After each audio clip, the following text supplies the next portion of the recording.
Before we begin this list, remember one important thing. Everybody we're going to talk about has smashed it. I mean, they made it to WWE, which isn't exactly an easy thing to do, and we're discussing them right now. It's pretty good for anyone who dons a pair of pants and says, damn it, I want to be a wrestler. With that said, it does kind of feel like there are no proper plans for them ever, and that makes me sad. So I am Simon for What Culture. Please do smash that subscribe button. This is 10 WWE superstars that have permanently lost. 10 Mustafa Ali. It was awesome when Mustafa Ali came back to WWE TV a few months ago. I hope it meant he had resolved his issues, which led to him asking for his release, and he could start to be a success again. It didn't really happen. Because after an alright feud with The Miz and Theory, where as ever Ali's work was top tier and he cut some fire promos, he was thrown back into the abyss as soon as it was done. You can still see him on main event, but otherwise, poof, just vanished. It's quite clear there is no plan for him, although his team with Cedric Alexander at the moment is very entertaining if you go out of your way to see what they're doing.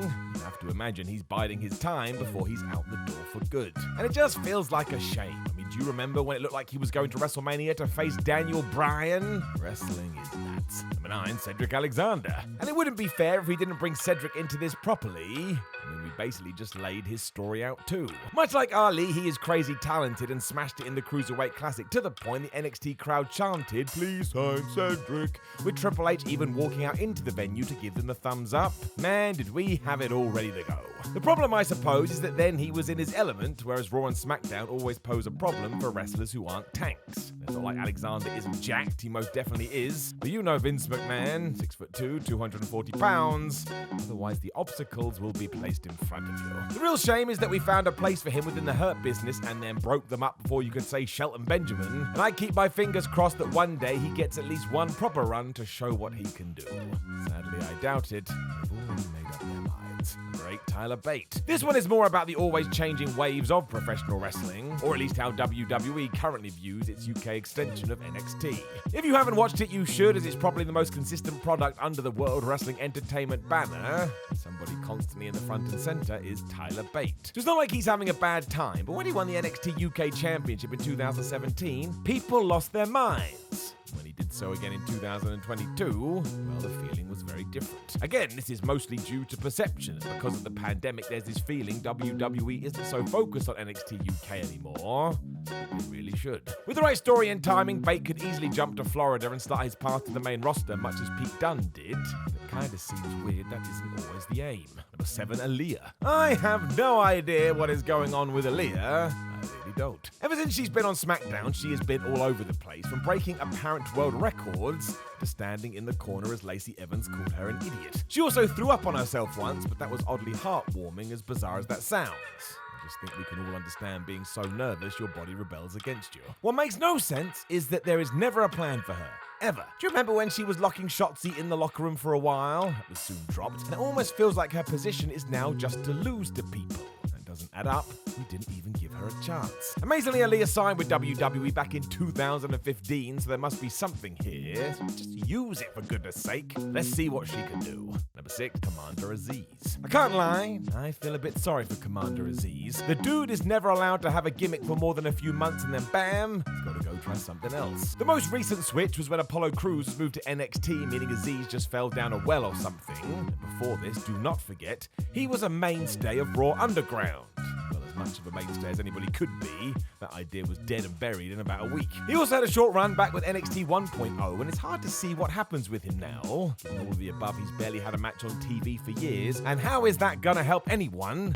To find your place, you gotta work. And this isn't his fault, far from it, but it's the point of this list. He constantly just floats through every facet of WWE waiting for an opportunity. He must be losing his mind. I blame Shane McMahon. Number 5, Los Lotharios. I went off about Garza and Humberto on a recent episode of Ups and Downs for this very reason. WWE is not thinking down the line. Because without wanting to sound mean, it's quite clear that the powers that be see Los Lotharios as nothing more than an enhancement tag team. This means they will pop up every now and then, do their kiss cam gimmick so it seems like they have some worth, before they lose to another pairing that needs a victory. This would be fine if WWE was drowning in teams, but they're not. Just know soon they'll realize this, and from nowhere, we'll try and turn Garza and Humberto into a threat. Will it work? No. That's a problem for our future selves. Before Queen Zelina. Now, to be fair, Zelina Vega has been injured recently, so that could tie in. Even then, though, when you do go through her recent history, it's really, really weird. We all remember her very unfortunate release back in 2020, but after working her way back to WWE and winning the Queen of the Ring, she teamed with Carmella in April 2022 for absolutely no reason. It was just so we could do that stuff with the women's tag team titles at WrestleMania 38, and given recent happenings, let's never speak of this again. I think what really baffles is why have her win the Raw tournament if you're not going to use that as a stepping off platform. It means we sat there and watched that thing for no reason, to the point today it's meaningless. It happened, we saw it, now let's go and do something else. This does tie into the fact when wrestlers do get hurt, WWE decides not to tell us from a narrative point of view, so it's just a mystery like Evolution. Let's hope she can make it back and at least get something, however. Meant to be a damn queen. Number 3, Akira Tozawa. Have you ever seen Tozawa work in a serious match? The dude can go. That's why, of course, in WWE means he is a ninja obsessed with the 24/7 title. What else is there to do? Now, I did enjoy all the madness with Tamina, no one meaner, and that crazy wedding, but there is so much wrong with this, not least how he's presented. It is insanely archaic, and it really does feel like he will be tied up with the nonsense forever. That's his place, and it has been for years now. Once again, it ties back into the whole big guy WWE mentality, and I'm not saying Tozawa should be the world champion, but his current role has definitely run its course, so why not try to use him in a more meaningful manner, as opposed to just doing the same thing over and over again? I do not have an answer for this. Never forget he once got eaten by a shark.